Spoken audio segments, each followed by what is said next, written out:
Good afternoon, everyone. I will call this meeting of council to order on June 21st, 2023 at 5 p.m. And I will turn it over to Councillor Kathy Moore-Coburn for the land acknowledgement statement.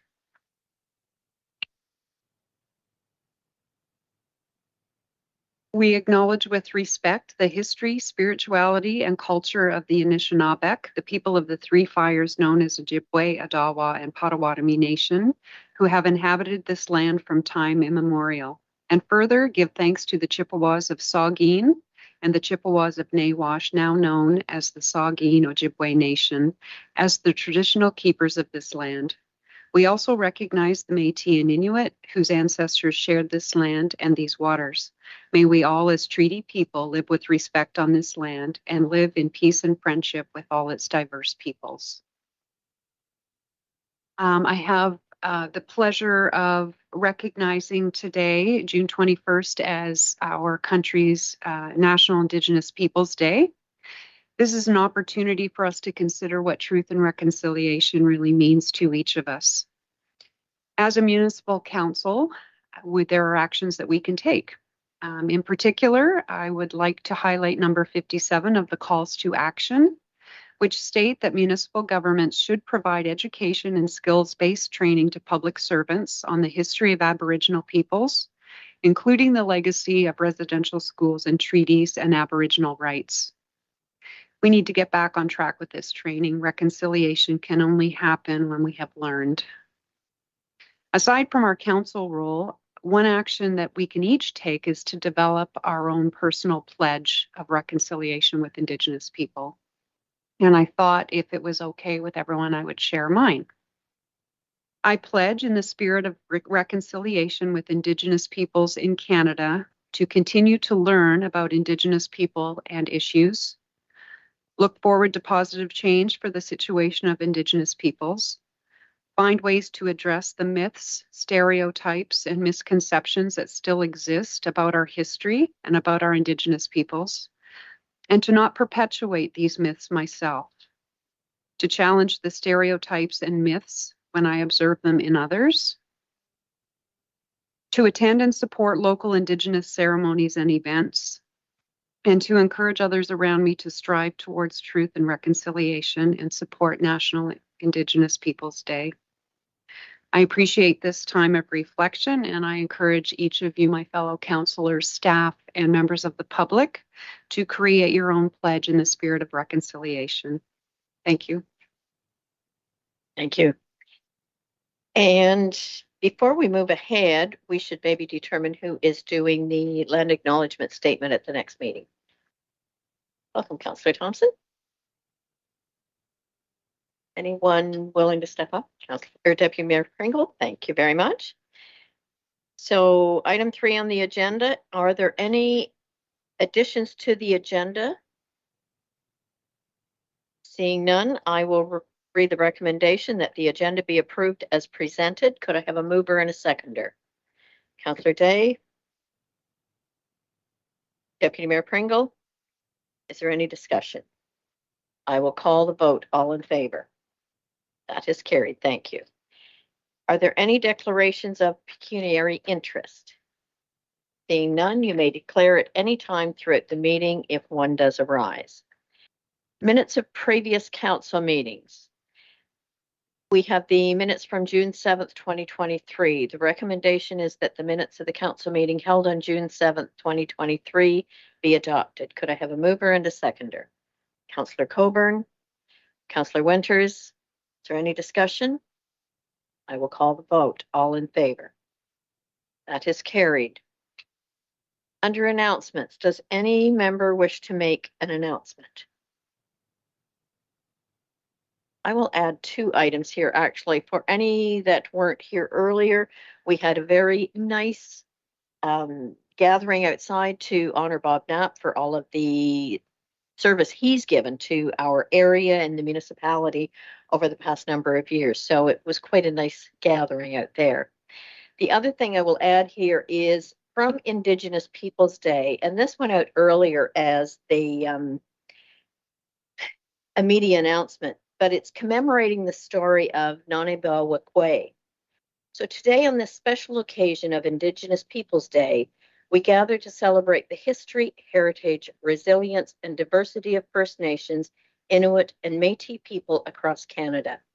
To honor this celebration, I would like to share the remarkable story of Nani Bawakwe, a revolutionary Indigenous woman for whom the land that's now Georgian Bluffs was once home, and whose life and advocacy for Indigenous rights continues to resonate with us to this day.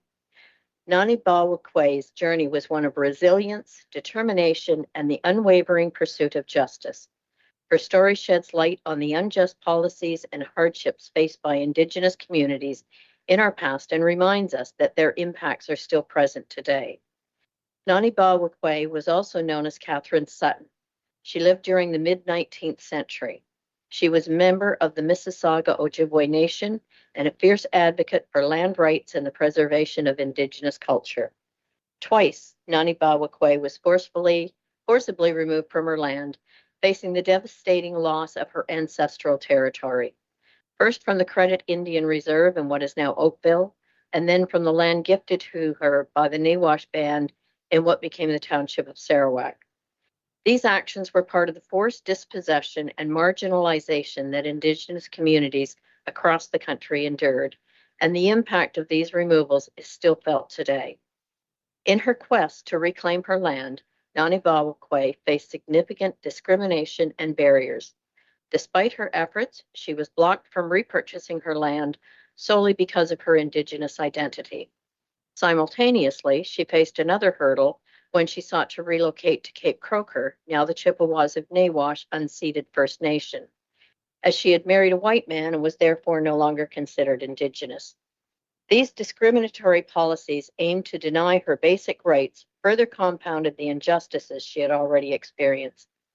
Nani Bawakwe's resilience and determination were unwavering. She dedicated her life to fighting for land rights, challenging discriminatory policies, and advocating for Indigenous peoples. Her courageous journey led her to extraordinary milestones, including having an audience with the Queen Victoria, where she fearlessly made her case.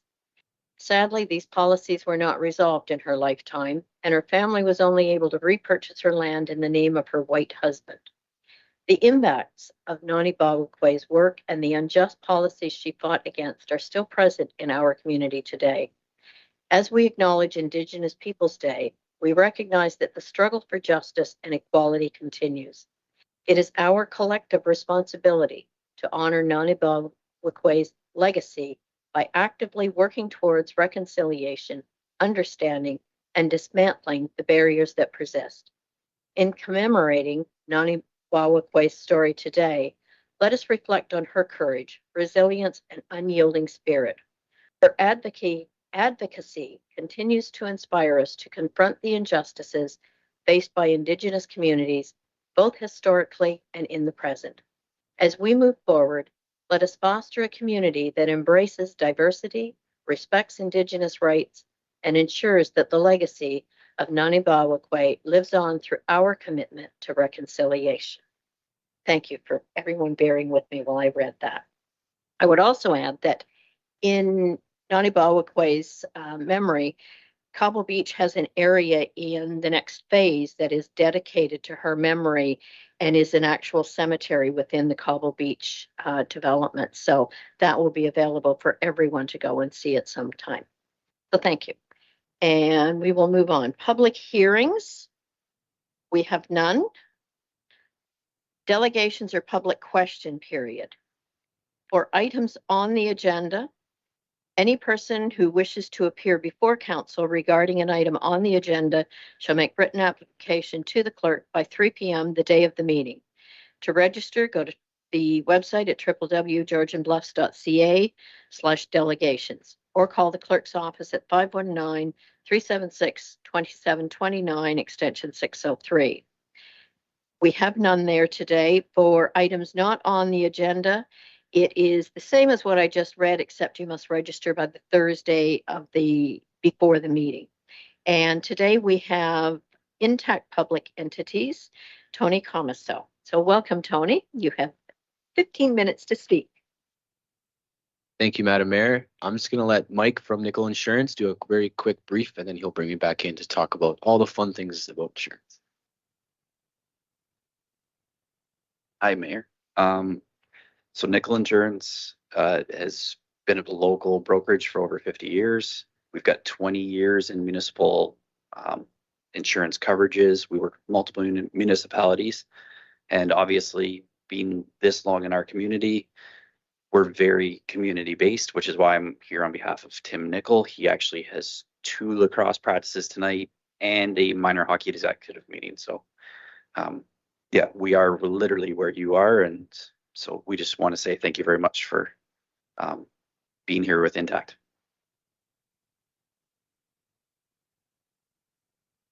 Okay, Madam Mayor, seeing some familiar faces up on council, always a pleasure.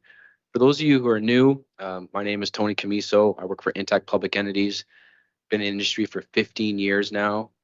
So my area of service encompasses 6 counties. There's 52 different municipalities in my jurisdiction, and we insure 34 of them currently. So it keeps me busy. Most of you will see me at the various conferences. I always encourage members of council, come to the booth, come say hi. Those are very long days sometimes, so it's always great to meet you in person and catch up that way. I also want to take this time to congratulate those new members of council. It takes a lot of guts to run for council and to take time to commit to your community and do what you're doing. So congratulations on your victory. This presentation is really something that I do basically, within 10 to 12 months after a municipal election. It's a very, very high level overview of your insurance program that you have with Intact Public Entities. There are, 12 different insurance policies that renew and expire on January 1st of every year. Out of those 12 policies, there's actually 4 or 5 that pertain specifically for members of council. They're designed to protect you as an individual, and that's what I'm going to talk about today. So on my first slide, I just wanted to basically give council, I usually do this slide at the end, but I brought it up to the front because this is something that every insurance company is concerned about, and that's weather-related losses. This is what every insurer is talking about, preparing for, what every risk management department is gearing to better educate their, municipal, clientele about. And 2022 was the worst year ever for weather-related losses in the insurance industry. So it was a very unique year because there wasn't just one particular event that caused, billions of dollars of losses. Previous years, 2013, we had the floods in the GTA in Calgary. In 2016, I believe, we had the wildfire in Fort McMurray, the entire municipality up in flames. So those were significant, events. In 2022, that we had weather-related losses all over Canada. We had the East Coast bombarded with hurricanes, the West Coast with their storms and flooding. And then here in Ontario, we had that windstorm during the May long weekend, if you remember. We had 93 different municipalities file claims over that one event. So that windstorm, it literally traveled through the most populated area in Canada, right? It ripped through southwestern Ontario and then into Quebec. So huge windstorm, huge losses. And that's what really catapulted the catastrophic losses for the insurance industry in 2022. So moving on to the technical stuff, and I'll do my best to try and make this as digestible as possible. I mentioned there's over a dozen policies that renew and expire on January 1st. The township has over $41.6 million of insured assets. Okay, and we have 22 licensed vehicles that we're also insuring on your road.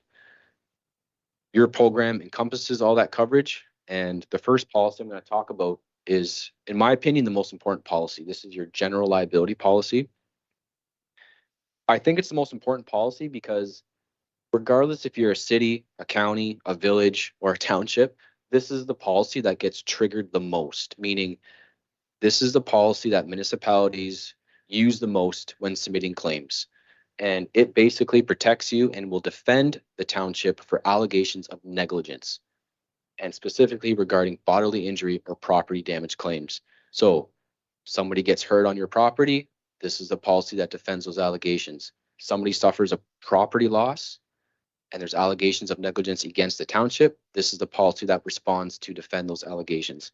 You have limits of $20 million per claim with a deductible of $25,000 per claim. The next policy is the non-owned automobile policy. I always mention this policy. It's an important reminder for staff. If you're ever renting a vehicle, you have access to this policy. Just always remember to rent the vehicle in the township's name, and you have 30-day coverage under this policy, so you don't have to buy the extra insurance. Why it's important for counselors to remember, if you're driving your personal vehicle for municipal business and you suffer a claim, you will always have to report that claim to your personal insurer. But because you're traveling for municipal business, if it is a significant loss or a significant accident, you would have access to this policy after your personal automobile policy limits have been exhausted. So like I said, if it's a serious catastrophic loss, there's significant bodily injuries to the other party and they decide to file an action, after your personal limits of automobile insurance have been exhausted, again, you could trigger this policy here. The next policy I want to talk about, it's basically a mini life insurance policy. It provides coverage for all members of council. There's a $250,000 death benefit that would be paid directly to your estate. What's unique about this policy is we have what's called 24-hour coverage. So if you're up on the roof, shingling your roof and you fall and break your neck, there's actually coverage for that. Okay, so again, if you suffer, again, a significant injury on, like I say, it's a mini life insurance policy. There's a whole slew of different coverages that would apply in the event of a physical injury to you. And again, 24-hour coverage applies to council. The next two policies are basically legal reimbursement type policies. So the first one is the conflict of interest policy. So if there's ever an allegation against you or filed against you for violating Conflict of Interest Act, there's a legal reimbursement policy up to $100,000. Again, you'll see on the slide, there's a few conditions that need to be applied in order for that coverage to take place. So again, please familiarize yourself with that. Again, it's only going to reimburse your legal fees. If there's any actual fines or penalties awarded against you, there's no coverage for that. And then finally, the next slide, this is the legal expense coverage. Again, legal fees reimbursed up to $250,000. This policy has an aggregate of $500,000. So if you as an individual counselor is actually charged, this is a policy that would defend those allegations. There's no coverage for Highway Traffic Act violations, so speeding tickets, blowing stop signs, or anything fun like that. Those aren't covered. And of course, anything under the Conflict of Interest Act, we have a separate policy that would apply. This particular policy includes any human rights tribunal allegations against council. So again, legal reimbursement for legal fees only. Any fines or penalties are not covered by insurance. But again, legal representation is paid for up to $250,000 a claim. And yeah, I highlighted all that. That's good. So thanks. The last slide I had, Madam Mayor, this is something that's unique to Intact Public Entities. And it basically highlights our value-added services.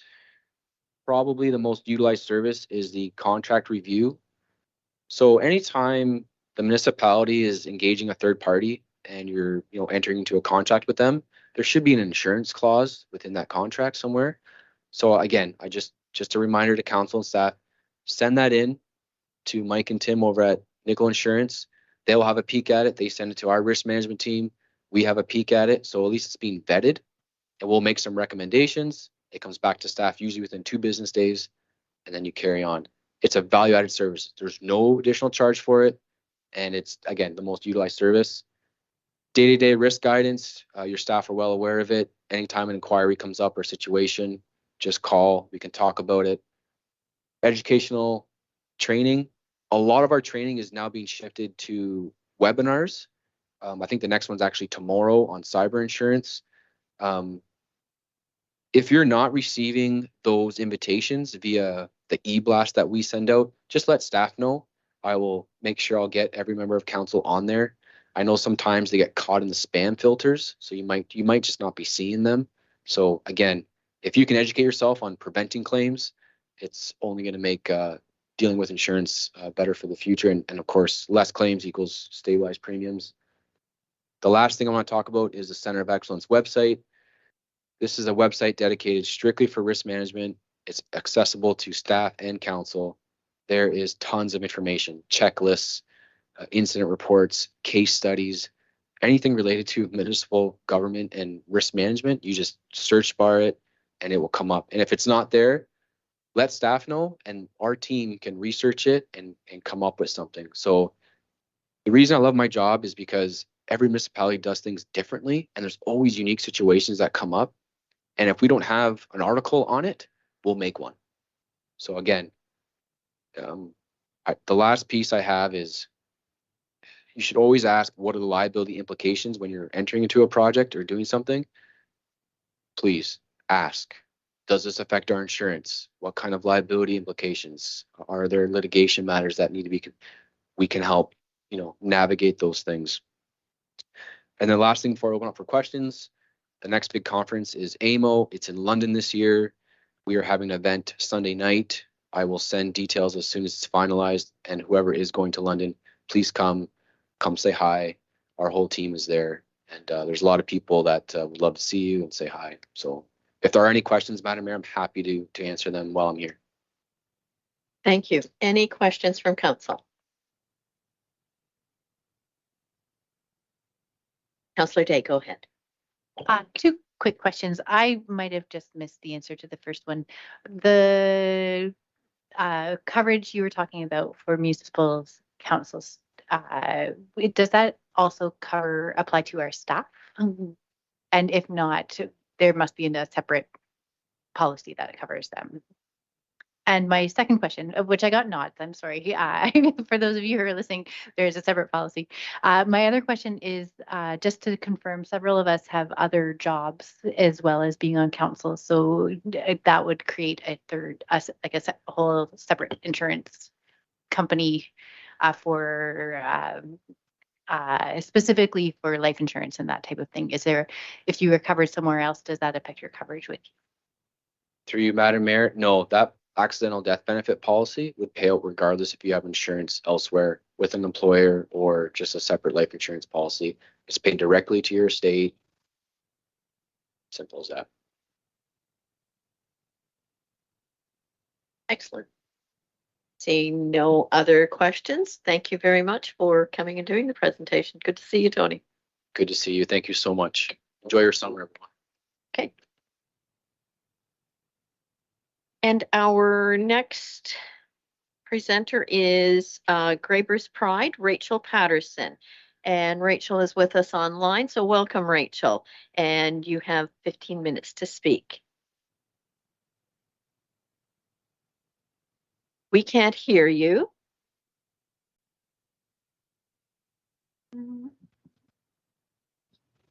Staff are working and getting you brought into the meeting. Hi there, can you hear me now? Yes, we can. Perfect, thanks. We're getting feedback.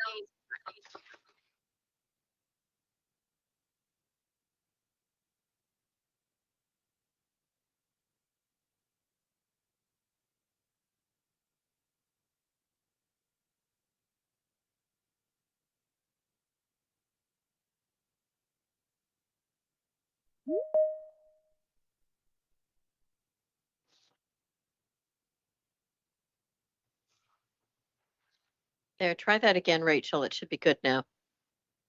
Okay, here's hoping. Okay, so thank you.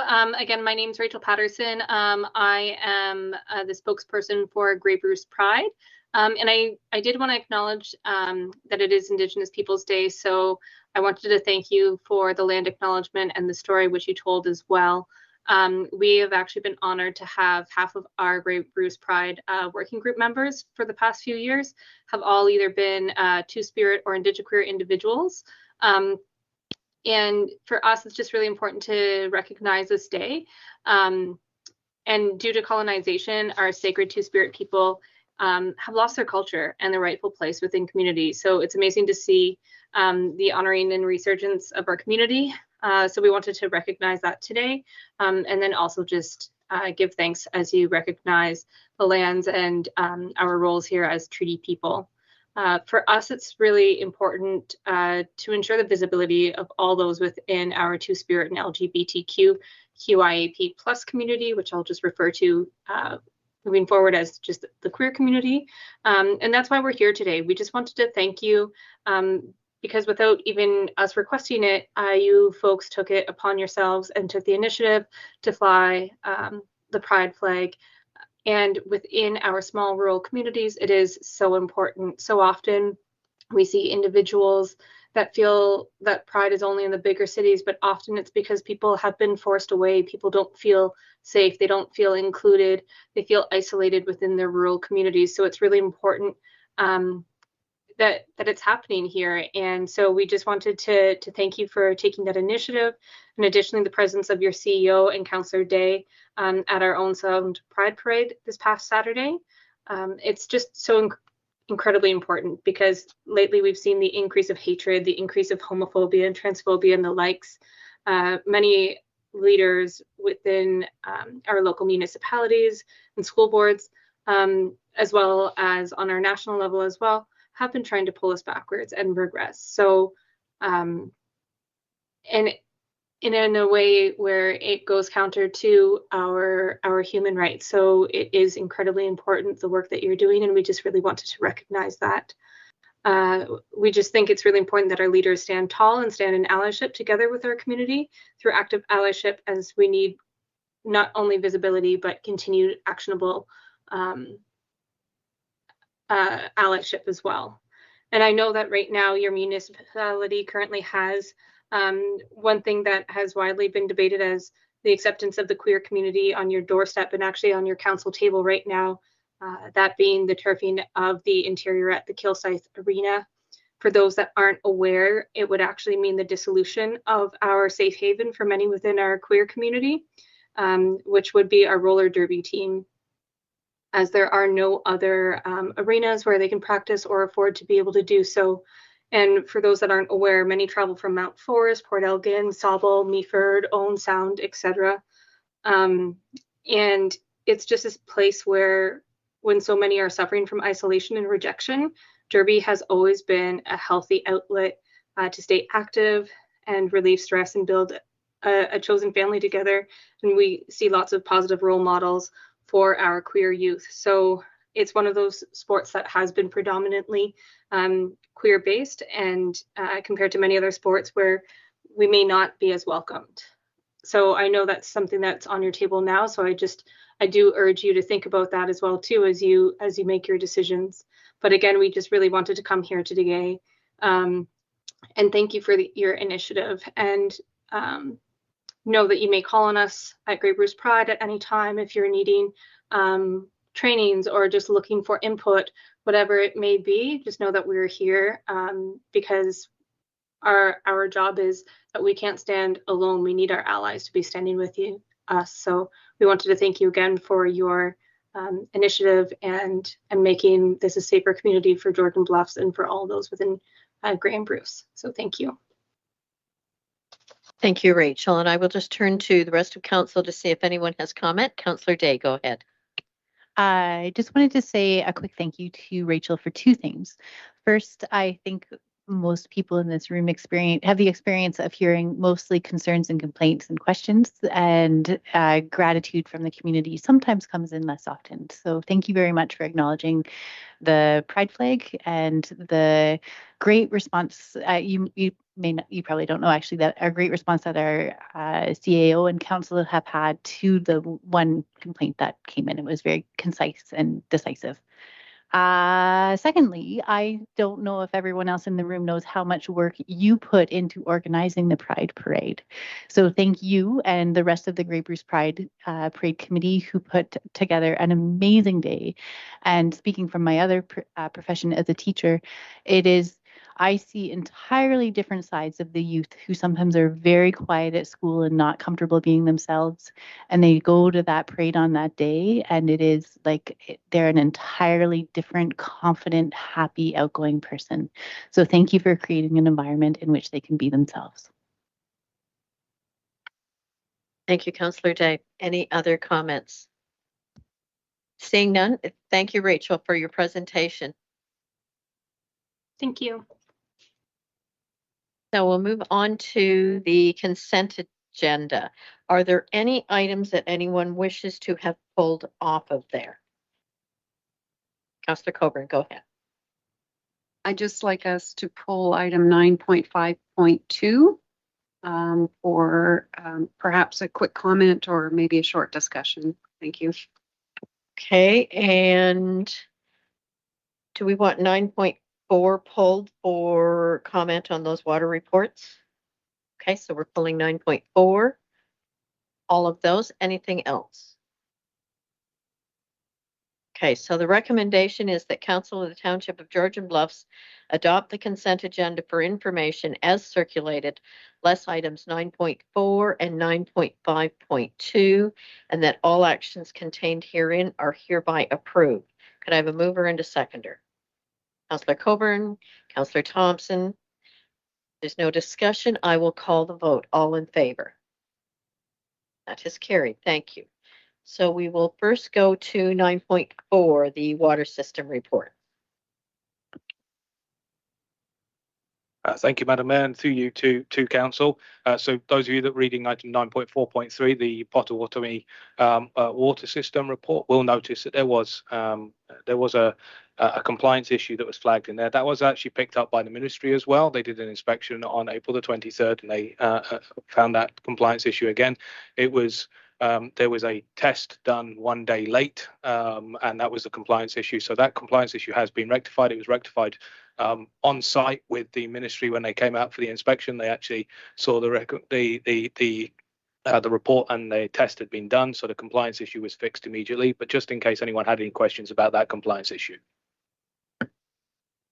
Thank you. Any questions there from anyone? Okay, we'll move on. 9.5.2, Councillor Coburn. So this is in regards to the working group we have decided to establish for short-term accommodations, and I have to admit that I'm confused. This started out as a proposed working group between staff and 3 business owners, short-term accommodation owners. At our last meeting, I recommended an amendment such that we would have 3 members of the general public who have some experience with short stay accommodations. And the purpose of this working group, in my understanding, was to help us as a municipality work with owners, providers, and get some of their thoughts and recommendations on how to do that most effectively. So I thought we had left it with a bit of an understanding of what was happening. And then I see this recommendation, which is changed again. So I feel like the goalposts are being moved on me a little bit, and I'm not quite sure why. So I guess I'm asking now, why have we added 3 more individuals that seem to be business-related folks to this group? And I'm just wondering where that came from and what the purpose of that change might be. Through you, Madam Mayor, I'm happy to take a crack at answering that one. So just for clarity, the recommendation that we brought before Council, before Committee of the Whole, was that a working group be established with an as yet undefined number of short-term accommodation providers. The only caveat being that they would have to be pre-registered accommodation providers before they would be able to participate in this group. The staff understanding from the direction, from the conversation at committee, was that the working group needs to be balanced. The intention was always to have a working group of around about the 8 to 12 number of participants. The simple reason being is that's a very manageable number to have in terms of a working group remit. So based on a direction and discussion at Committee of the Whole, we sought to structure that in a more balanced way, and that's why we brought this back quickly so that we don't delay the process, but quickly to bring back a working group which has that balance. So the intention here is to have a balance of 3 short-term accommodation providers, 3 members of the general public who may feel positively or negatively about short-term accommodation provision, and 3 members of the business community who again might have feelings positively or negatively towards short-term accommodation. So the intention here is to form a small working group that can meet rapidly and successively over coming months so that we can bring back the findings of that working group as part of our recommendations to council later on this year. Does that answer the question, or is there further comment? Perhaps I fell asleep during the last meeting as I thought I recalled a definite number of 3 providers, 3 members of the public. So I can understand my confusion when I see an additional 3. I'm not quite sure how that's achieving balance. I question the purpose of this working group. It is for input and perspective provision. We are organizing, or it's the intent to organize, a forum for public input, and that those kinds of comments should be received in that forum. So maybe I'm not clearly understanding the purpose of this group, but certainly I'll be looking for the wider community to provide comment down the road, as this is not intended to be a group that's speaking on behalf of 11,000 people. Thank you.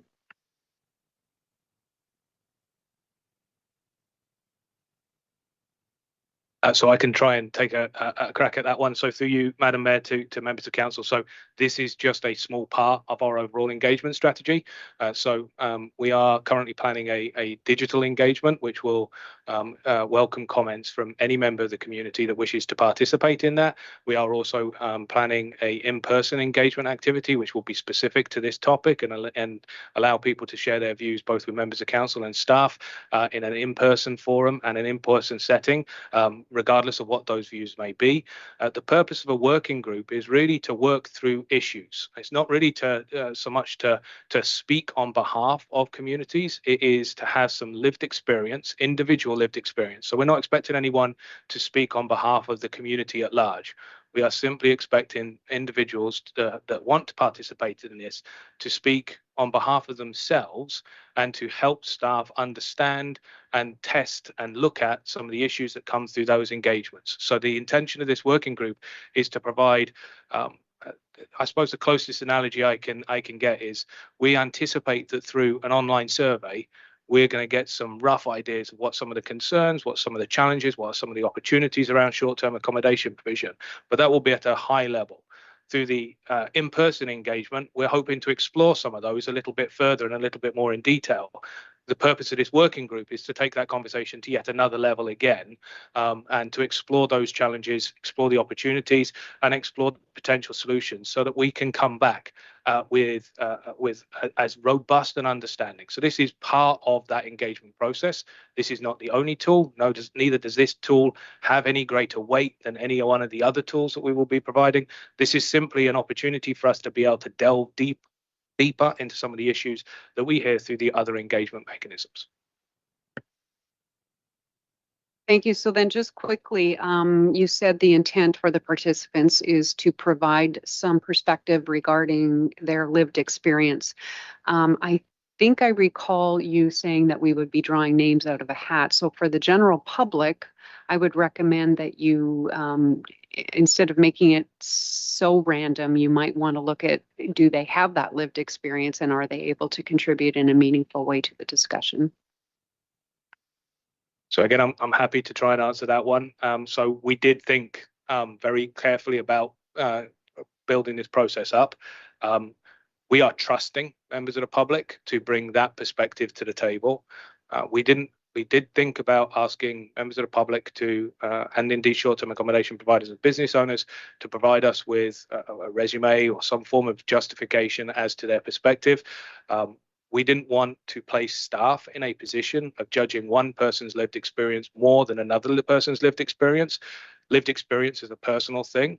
And I don't feel that any of us on staff have the competency to be able to judge the value of one person's lived experience over another.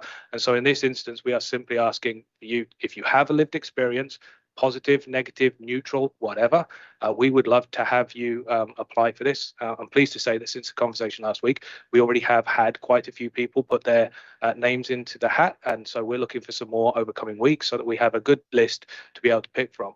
If what we find is at the first meeting we don't have good experience that sits around the table, then we will step back and rethink how we go forward with this. We want this to be a meaningful additional element of our engagement practice. Thank you. Any further comment on this?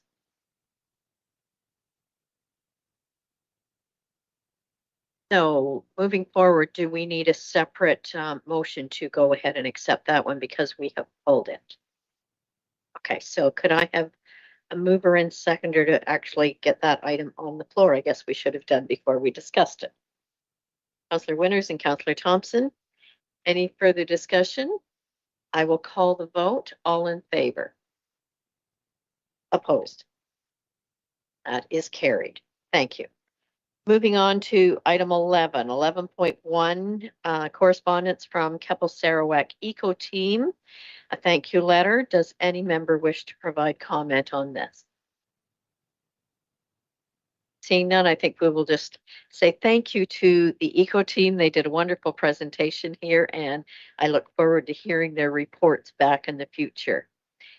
Next item is 11.2, Island View Drive and Area Ratepayers Association Annual General Meeting. Let me just get that pulled up here. I believe that is this Saturday morning. July 8th, sorry, July 8th, you're right. Is anyone on council interested in attending? Councillor Day? I would be interested in attending. I have no problem if somebody else would like to fulfill the job that they've asked for of addressing the island, the association. Councillor Coburn? I couldn't tell from the correspondence if they were inviting the mayor or a mayor's designate or members of council. So it sounded to me like anyone who wanted to go could go. I'd be interested in going, but I would, my personal opinion is I would look to the mayor to provide the speaking and the comments and answering questions. If I can respond to that, in the past, then it has been the mayor that's been there, but they have also invited others. I think over COVID, it was only the mayor that was invited, but prior to that, all of council. So anyone interested in attending, I will be there. So anyone else, feel free to join me that day. Councillor Day? It's in my neighborhood, so I feel like I should be there, but I'd be very happy to have you speak on our behalf. Okay. And I will be working with staff to get some speaking points for that day. So thank you. And we will move on then with committee reports. So Committee of the Whole. Recommendation that the minutes of the Committee of the Whole meeting held on June 14th, 2023 be adopted, including recommendations COW 2023-053 to COW 2023-065. Can I have a mover and a seconder, please? Deputy Mayor Pringle, Councillor Thompson. Is there any discussion on any of those items? Councillor Coburn? Due diligence. I'd ask that 12.1.7. So we're voting again on these items that we voted on at Committee of the Whole. This is to finalize that vote. Yes, this is to ratify all of those items. Yeah, I'll pull 12.1.7. That's the voluntary registration for short stay accommodations. And I would ask that a recorded vote be held on that one. Okay, so all the rest of them, anyone else want to pull one from there? So I will call the vote on everything except that one item. All those in favor? That is carried. So we will move to 12.1.7. Could I have a mover and a seconder to put that one on the floor then, please? Counselor Coburn, Counselor Thompson. Is there any further discussion then on that one? I will call the vote. All in favor? Oh, sorry, No. recorded. I missed that. My apologies. Yep. The clerk will look after it.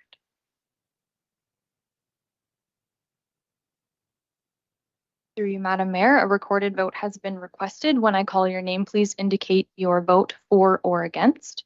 Councillor Tobin Day, For.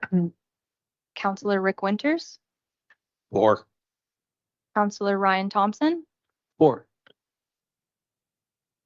Councillor Kathy Moore Coburn, Opposed. Deputy Mayor Grant Pringle, For. and Mayor Sue Carlton. For. That carries. Thank you. So we are over to staff reports. 13.1. The recommendation that a bylaw be passed to authorize an amendment to the quadripartite emergency response agreement between the County of Grey, Municipality of Meaford, the Township of Georgian Bluffs, and the Inter-Township Joint Board of Management. Could I have a mover and a seconder, please? Deputy Mayor Pringle, Councillor Thompson, is there any discussion? Does anyone want an explanation as to what that is? I will call the vote. All in favor? That is carried. Thank you. Item 13.1.2. Recommendation that a bylaw be passed to authorize an agreement to the tripartite tiered emergency response agreement between the County of Grey, Town of South Bruce Peninsula, the Township of Georgian Bluffs, and the Inter-Township Joint Board of Management. Can I have a mover and a seconder, please? Councillor Winters and Councillor Day. Is there any discussion? I will call the vote. All in favor? That is carried. Thank you. Moving on, we are on bylaws now. Item 14.2.1. Recommendation that bylaw 2023-038 being a bylaw to amend the water billing relief policy be read a first, second, and third time, finally passed, signed by the mayor and clerk, sealed with the seal of the corporation, and engrossed in the bylaw book. Could I have a mover and a seconder, please? Councillor Day, Deputy Mayor Pringle. Is there any discussion? I will call the vote. All in favor? That is carried. Thank you. Next item, 14.2.2. Recommendation that bylaw 2023-039, being a bylaw to authorize a no demand for service agreement, be read a first, second, and third time, finally passed, signed by the mayor and clerk, sealed with the seal of the corporation, and engrossed in the bylaw book. Could I have a mover and a seconder, please? Councillor Winters, Councillor Day. There's no further discussion. I will call the vote. All in favor? That is carried. Thank you. We have no unfinished business. New business, 16.1 property concern. The recommendation is whereas staff and council have received concerns relating to private property in Georgian Bluffs, and whereas there appear to be concerns related to 1, alterations of the shore road allowance, 2, nuisance complaints associated with business being run from the property, 3, septic systems servicing the property, 4, drinking water concerns for the neighboring properties, and whereas council wishes to be informed generally about septic and water permit processes regarding violations and appeals, and which local authorities have jurisdiction over these concerns. Conservation Authority / GSCA, Grey Bruce Public Health, MOE, SON, etc. Now therefore be it resolved that staff be directed to bring back information about the status of this business on violations, appeals, permits for septic and water service in place, and the approval process undergone to date, and that staff invite relevant local authorities to attend and respond to questions about their role in such matters. Could I have a mover and a seconder, please? Councillor Day, Councillor Coburn, and I will turn it over to Councillor Coburn to provide comment. I don't know if I have any additional comments. I think the motion is written in a very specific and clear way. I would just say that as a counselor, I don't think we have been adequately prepared to understand where the municipality's role begins and ends and how it intersects with the roles of the other authorities locally, especially when it comes to things like septic and water permits. And some of the other items listed here. I think that this is a topic that we've sort of danced around and skirted around, and I think it's in the public's best interest to put it out there and maybe get some answers that will help us as counselors understand our role and the municipality's role going forward. It's just asking for information. Are there any other comments? I will call the vote then. All in favor? That is carried. Thank you. 16.2, status of private road, Big Bay. The recommendation being, whereas the legal status of private road has been called into question, and whereas there is a lack of clarity over which person or persons or agencies are responsible for ongoing maintenance of the road, and whereas the current condition of the road has been a cause of concern for residents who rely on it for access to their properties, and whereas it is understood that other residents may have concerns around inappropriate public use and speeding, and whereas council wishes to make fully informed decisions about this issue, including who is responsible for ongoing maintenance. Now therefore be it resolved that staff be directed to investigate this situation and bring back information to council, including related documents and legal opinions, such that council can make fully informed decisions about the status of private road and its future maintenance. Could I have a mover and a seconder, please? Deputy Mayor Pringle? Councillor Coburn? Is there any discussion on this one? Deputy Mayor Pringle, go ahead. Yeah, thank you for that, Mayor. Yeah, I'm really glad to see this come forward. Actually, it's always been a bone of contention in the township for a long time now, and I would really like to see staff finally get to our staff or present staff get to the bottom of this so we can get this right. Bad. It's been going on too long, and really want to see it come to an end. Thanks. Thank you. Any other comments or discussion? I will call the vote. Oh, sorry. My apologies, acting CAO. Actually, I'm not sure which side of the vote this one would come. So I do have an indicative cost. This one is something that staff can obviously provide a lot of background information on, but we will need the external support of land surveyors and a legal opinion probably on this one as well. We've had an estimated number of about $10,000 to undertake some of that work, but that is an estimated number at this point in time. I believe that I can work with the treasurer on understanding this through the procurement process, but we would require, I believe, some support of council to invest the required funds to be able to undertake that work. Thank you, Councillor Thompson. I'm kind of curious about it. Do we intend to get another legal opinion, or are we asking to bring the information that we have back? So I think there's some existing legal opinion or opinions. I'm sort of looking to people who've been around the table before.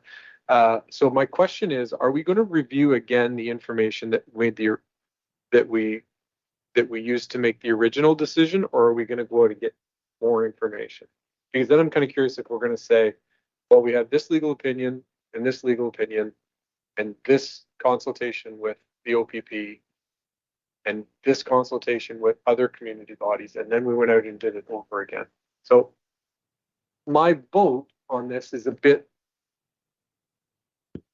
may rely on that. I'm okay with us reconsidering the decision with the information that we had. I don't know that I want to go out and spend $10,000 on getting another legal opinion on the same item that we already did, because I'm not sure what situation has changed other than the council members. Thank you. Niall? Yes, so through you, Madam Mayor, I can help shed some light on that. So no, we're not trying to redo work which has already been done on this. one of the fundamental points of discussion around this is actually ownership and right to land on a number of different properties. And in order to understand that, we need the survey work to go into land titles, to look at the history of that land ownership. And that's something that we haven't done to date. And that really is to answer the question that we've been presented with as staff, which is, well, my piece of paper says something different to your piece of paper.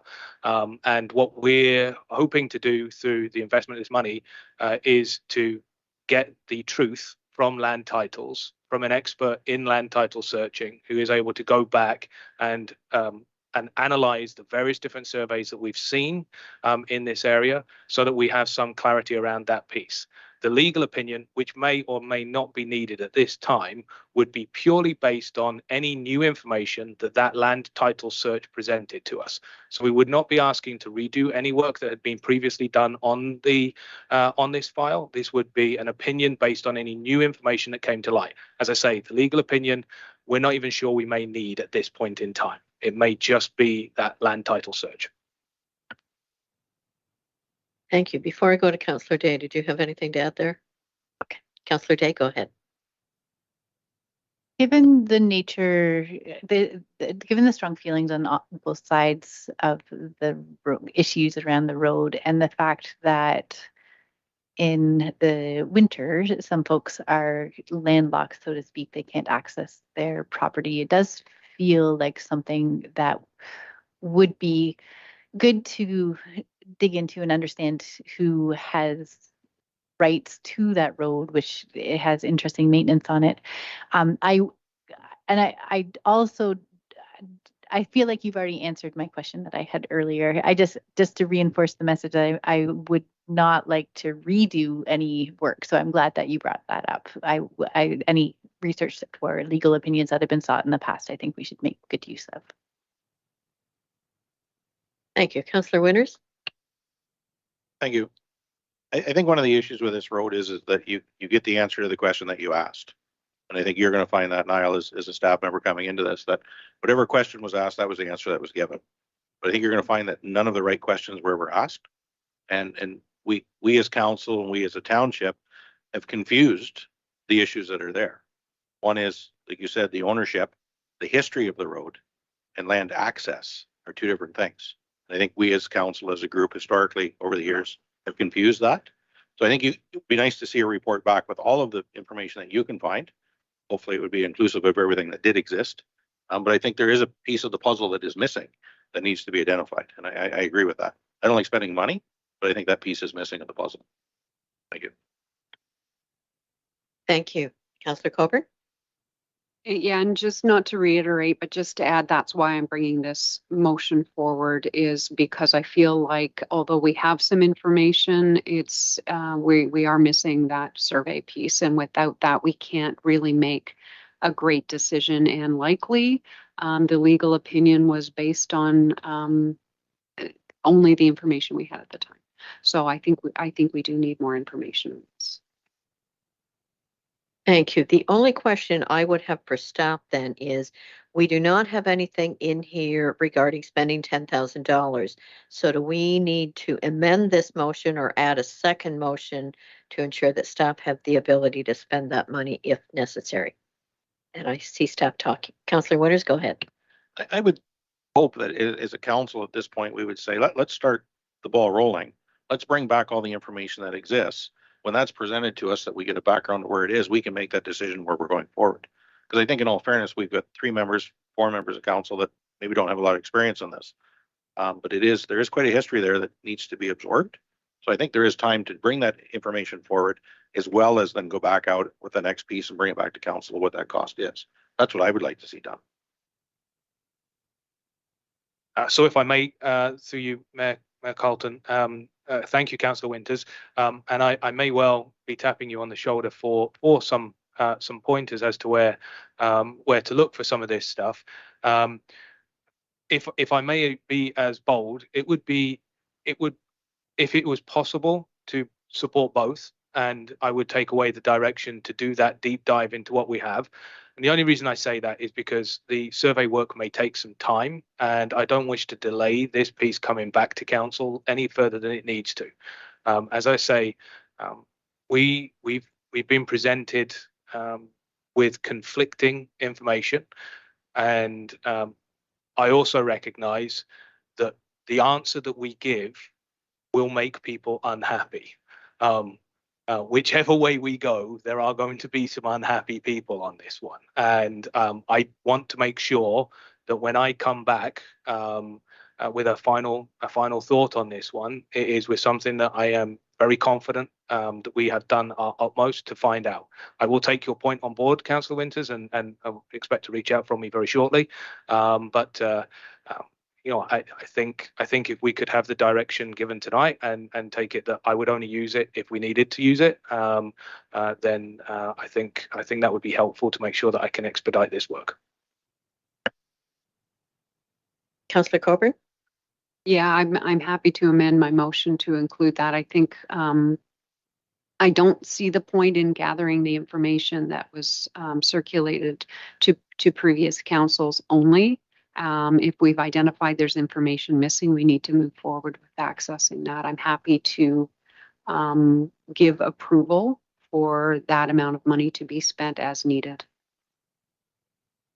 So I will turn to the clerk to find, are we doing an amended motion first? So I need somebody to, as a mover and seconder on amended motion, or we're amending the existing motion?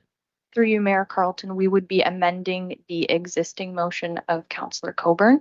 I would propose that the amendment could read that staff be authorized to spend up to $10,000 on costs associated with the investigation from the working capital reserve. Okay, so you were the mover. I forget who seconded that. Did you? Okay. So we are voting on the amended and then on the original. Okay, so I will call the vote on the amended motion. All in favor? That is carried. And now back to the main motion. If there's no further discussion, I'll call the vote there. All in favor? That is carried. Thank you. Does any member have a notice of motion they wish to bring forward at this time? Councillor Coburn. You'll be happy to know they are not notices of motion this time, but rather 2 requests for agenda items to be added to a future council meeting. Number 1 being an update from staff on the new waste management system that needs to be implemented per the province's move to a circular system of recycling and waste collection. I have had some questions from ratepayers regarding that and specifically the contract with CMO that we have put in place for the transition period. So I would ask that agenda item come forward. Number 2, this one is in regards to the drainage and stormwater management issues on Church Side Road down to Balmy Beach Road, including the related issue of the 2 developments going to occur above Balmy Beach Road and their future impacts on drainage. I'm more interested in the second one, I have to say, coming forward in a more timely manner, if that's possible. Thank you. Thank you. Councillor Winters. Again, they're minor, and it's not a notice of motion, but a notice of information on upcoming agenda. We had talked previously a few months ago about an action item list, and I think council was unanimous in saying, yeah, that would be great to have it added. I just haven't seen that migrate into our agenda. And the other one was just kind of a follow-up on, we had authorized the surplusing of a bunch of equipment. Just wondering where that's at and how we did on the sale of that. Thank you. So through you, Mayor Carlton, I can probably answer one of Councillor Winters' questions quickly. So yes, we're planning, I think the action tracking update is a quarterly report, and I believe we've got it down for July. Yeah, so that will be coming back to you in July. The other report, we can certainly bring that back at a future agenda item. To Councillor Coburn's questions, if I may. So the unfortunate reality is that the 2 issues are actually, one of them is easier, the other one is much more complicated. So the CMO update can probably be brought back relatively quickly because we're in possession of most of that information. I'll work with you to make sure that we're answering the questions that you have heard from members of the community in that update.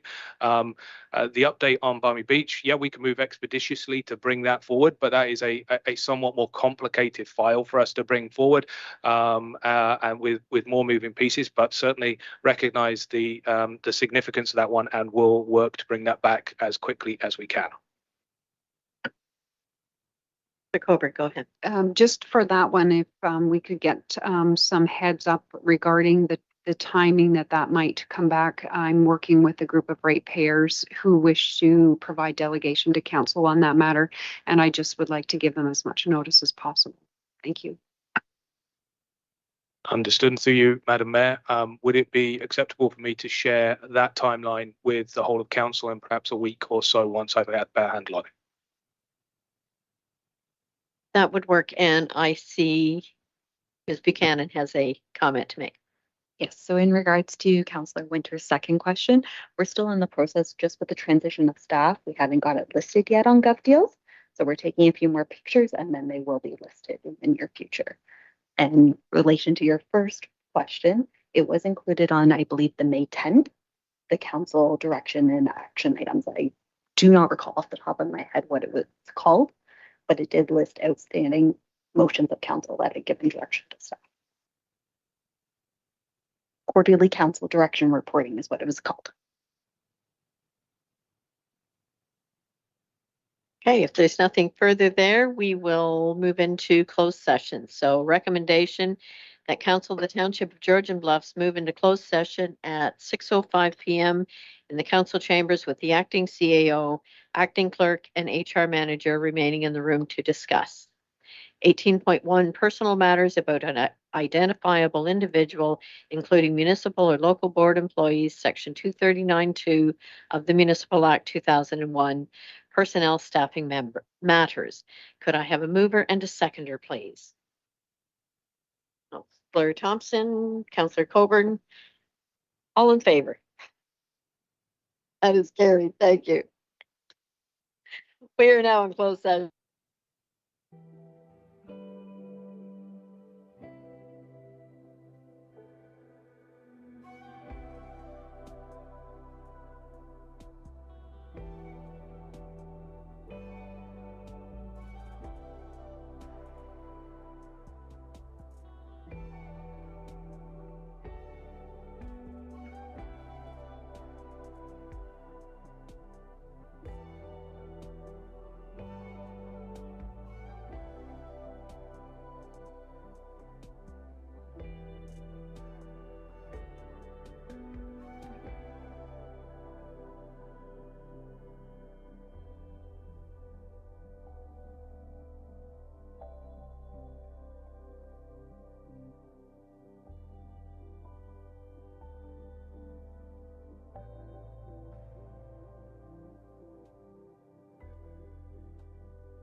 Okay, I think we are back. So council went into closed session under open meeting exemption B of section 239(2) of the Municipal Act 2001.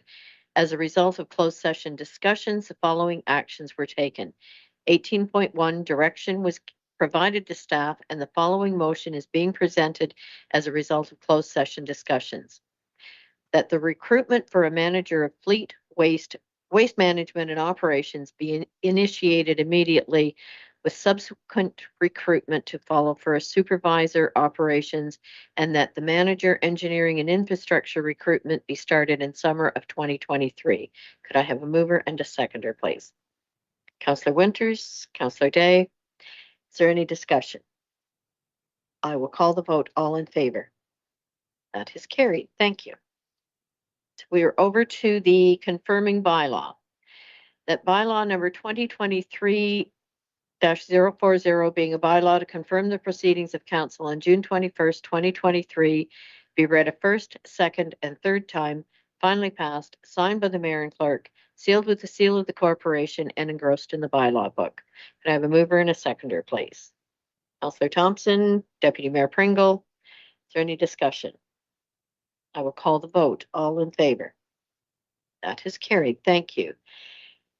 Council will meet immediately following this meeting for a special council meeting regarding CAO recruitment. There is no further business. I will now call for adjournment of this meeting. Councillor Thompson, Councillor Day, all in favor? That is carried. Thank you.